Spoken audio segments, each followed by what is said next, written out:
Assalamualaikum warahmatullahi wabarakatuh. Saya daripada kumpulan 4 akan membincangkan tentang perpaduan dan integrasi nasional terhadap pilihan raya yang bertemakan perpaduan dan integrasi nasional bagi kod kursus UQU 10103 Kenegaraan dan Pembangunan Mutakhir Malaysia kumpulan 4 Seksyen 13 bagi sesi 2022 sehingga 2023. Pilihan raya adalah satu proses demokrasi di mana undian digunakan untuk memilih calon yang sesuai untuk mewakili rakyat di parlimen. Terdapat dua jenis pilihan raya, iaitu pilihan raya umum atau pilihan raya kecil. Setiap sistem pilihan raya mementingkan pemenang atau beberapa pemenang menurut pengiranan undi yang diperolehi setiap calon yang bertanding, iaitu bilangan kerusi. Oleh itu, cara pemilihannya amat penting dan sepatutnya selari dengan kehendak demokrasi. Selain itu, pilihan raya biasanya dipantau oleh sebuah badan bebas. Contohnya di Malaysia, ia dipantau oleh Suruhanjaya Pilihan Raya. Pilihan raya ini akan diumumkan apabila Parlimen atau Dewan Undangan Negeri dibubarkan atau terbubar sendiri selepas tamat tempoh 5 tahun. Pilihan raya kecil pula berlaku untuk mengisi kekosongan kerusi Parlimen atau Dewan Undangan Negeri di luar jangka disebabkan oleh kematian, peletakan jawatan, hilang kelayakan dan pembatalan keputusan pilihan raya oleh Mahkamah Pilihan Raya. Malaysia merupakan sebuah negara yang unik. Rakyatnya terdiri daripada pelbagai etnik dan kaum. Keunikan inilah yang menjadi lambang kekuatan dan mewarnai dan mencorak negara Malaysia. Tidak hairanlah Malaysia untuk menjadi sebuah model negara yang majmuk kepada negara lain. Oleh itu, perpaduan dan integrasi nasional adalah satu keperluan bagi menjamin rakyatnya untuk hidup dalam suasana aman dan damai. Perpaduan nasional umumnya merujuk kepada penyatuan pelbagai kelompok yang mempunyai latar belakang yang berbeza. Usaha ke arah perpaduan dapat dilihat melalui penyatuan Sabah, Sarawak dan Semenanjung. Selain itu, usaha tersebut juga boleh dilihat melalui barisan pentadbiran di Malaysia yang berbilang kaum memimpin sebuah negara tanpa membezakan warna kulit dan kaum masing-masing. Konsep integrasi nasional adalah luas. Hal ini dikatakan demikian kerana satu proses abstrak, satu penyatuan yang sebati dan perpanjangan integrasi nasional merupakan satu proses dinamik yang merapatkan masyarakat antara negeri dan wilayah bagi membentuk satu bangsa Malaysia yang mempunyai identitinya sendiri. Bagi kajian masalah perpaduan integrasi nasional dalam pilihan raya dalam kalangan mahasiswa inilah, yang pertama ialah mahasiswa kurang berminat untuk terlibat dalam pilihan raya.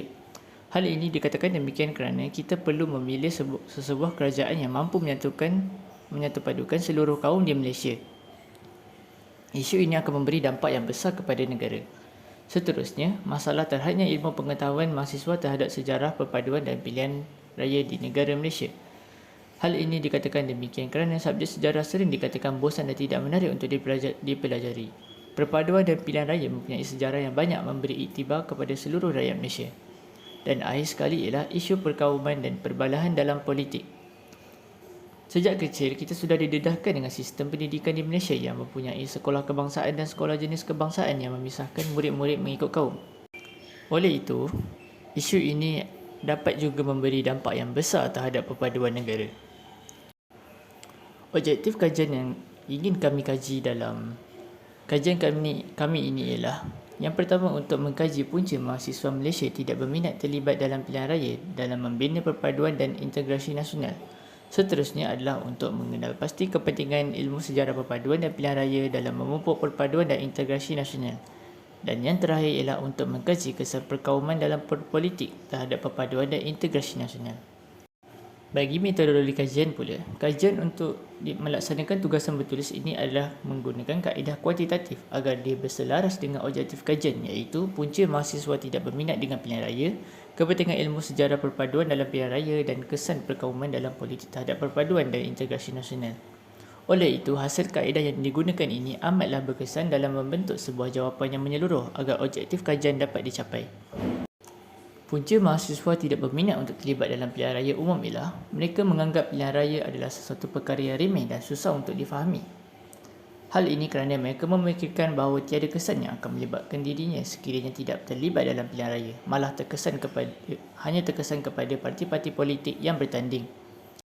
Bukan itu sahaja, mahasiswa juga kurang ilmu pengetahuan dan kesedaran mengenai isu pilihan raya. Kepentingan ilmu sejarah perpaduan dalam pilihan raya ialah orang-orang dahulu berusaha untuk menjadikan Malaysia sebuah tanah yang berdaulat tanpa membezakan bangsa dan agama. hanya demi untuk mengekalkan keharmonian dan perpaduan negara. 3 etnik utama dalam Malaysia iaitu Melayu, Cina dan India bersatu untuk mengubah tanah Melayu menjadi negara yang merdeka. Oleh itu, ilmu sejarah perpaduan dalam pilihan raya ini adalah sangat penting untuk kita ketahui agar tidak menimbulkan perkara-perkara yang tidak diingini pada masa yang akan datang. Antara kesan yang akan berlaku apabila isu perkauman dikaitkan dalam pilihan raya ini ialah perbalahan antara kaum boleh berlaku serta boleh berlakunya sikap mementingkan diri sendiri antara kaum. Seperti yang dapat kita lihat melalui tragedi 13 Mei pada tahun 1969 yang telah berlaku, di mana pertumpahan darah yang berlaku melibatkan kaum Melayu dan Cina yang bermusuhan. Hal ini kerana terdapatnya isu perkauman di antara kedua-dua bangsa tersebut. Oleh itu, isu perkauman adalah sangat sensitif dan tidak perlu dikaitkan ke dalam pilihan raya. Sekiranya isu perkauman ini dikaitkan juga dalam pilihan raya, ia juga boleh berlakunya kesalahfahaman antara etnik. Sekaligus dapat juga memecah belahkan perpaduan dan keharmonian negara yang telah kita kekalkan. Seterusnya, harapan untuk Malaysia pada masa yang akan datang ialah pemimpin yang dipilih perlulah berusaha untuk menjadikan Malaysia sebuah negara yang lebih aman dan harmoni berbanding yang sekarang. Hal ini dapat memudahkan negara untuk lebih maju dan lebih bergerak ke hadapan dan juga sekaligus dapat menjadikan contoh kepada negara lain disebabkan keharmonian negara walaupun terdiri daripada berbilang kaum. Selain daripada itu, harapan untuk Malaysia pada masa yang akan datang ialah generasi muda atau mahasiswa yang sekarang perlulah mengambil catatan dalam menerusi ekonomi di Malaysia. Hal ini dikatakan demikian supaya ekonomi yang telah dikekalkan di Malaysia ini tidak akan terhapus begitu sahaja. Bukan itu sahaja, malah sekaligus dapat melatih generasi muda atau mahasiswa agar lebih berpengalaman dalam menerusi ekonomi di Malaysia. Harapan untuk Malaysia pada masa yang akan datang bagi yang ketiga ialah diharapkan agar kegiatan rasuah yang semakin berleluasa di negara kita ini dapat dielakkan dan dapat dihindari. Pemimpin-pemimpin negara serta generasi muda yang bakal memimpin negara perlulah seboleh-bolehnya mengelakkan diri daripada terlibat dalam kegiatan rasuah ini. Bukan sahaja tidak memberi kebaikan kepada diri kita, malah ia juga dapat merosakkan ekonomi negara dan juga dapat mencemarkan nama negara. Konklusinya, perpaduan dan integrasi nasional kedua-duanya membawa maksud yang berbeza bagi setiapnya. Kedua-duanya berteraskan perlembagaan persekutuan dan rukun negara. Perpaduan ialah satu keadaan di mana rakyat dari pelbagai kaum etnik, agama dan wilayah hidup dengan aman sebagai satu bangsa yang bersatu dengan menunaikan tanggungjawab dalam memilih kerajaan melalui pilihan raya.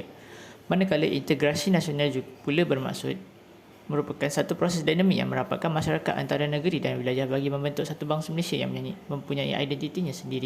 Oleh yang demikian, perpaduan dan kesejahteraan rakyat perlulah kita pupuk supaya dapat mengekalkan kemakmuran dan kesejahteraan negara. Sekaligus, ia juga dapat melahirkan satu generasi yang bersatu padu dan mewujudkan masyarakat yang harmoni. Bukan itu sahaja, mahasiswa perlulah sentiasa cakna terhadap pilihan raya walaupun yang dia dianggap sebagai perkara yang remeh, tetapi ternyata dia dapat memberi impak yang sangat tinggi sekiranya mahasiswa tidak melibatkan diri dalam pilihan raya. Antara cara yang boleh kami cadangkan kepada mahasiswa ini ialah yang pertama, mahasiswa perlulah melibatkan diri dalam pilihan raya ahli majlis perwakilan pelajar yang dianjurkan oleh pihak universiti. Mahasiswa yang terdiri daripada pelbagai kaum juga perlu turut serta dalam pilihan raya ahli majlis perwakilan pelajar. Sekiranya mahasiswa melibatkan diri yang terdiri daripada pelbagai kaum juga turut serta dalam ahli majlis perwakilan pelajar yang dianjurkan oleh pihak universiti ini, sikap perpaduan dapat dipupuk sejak awal lagi. Sekiranya sikap perpaduan ini dapat dipupuk sejak awal, ia dapat membantu kita dalam menghadapi pilihan raya yang sebenar. Bak kata pepatah orang zaman dahulu, melentur buluh biarlah dari rebungnya. Baiklah, itu sahaja daripada kumpulan kami. Terima kasih.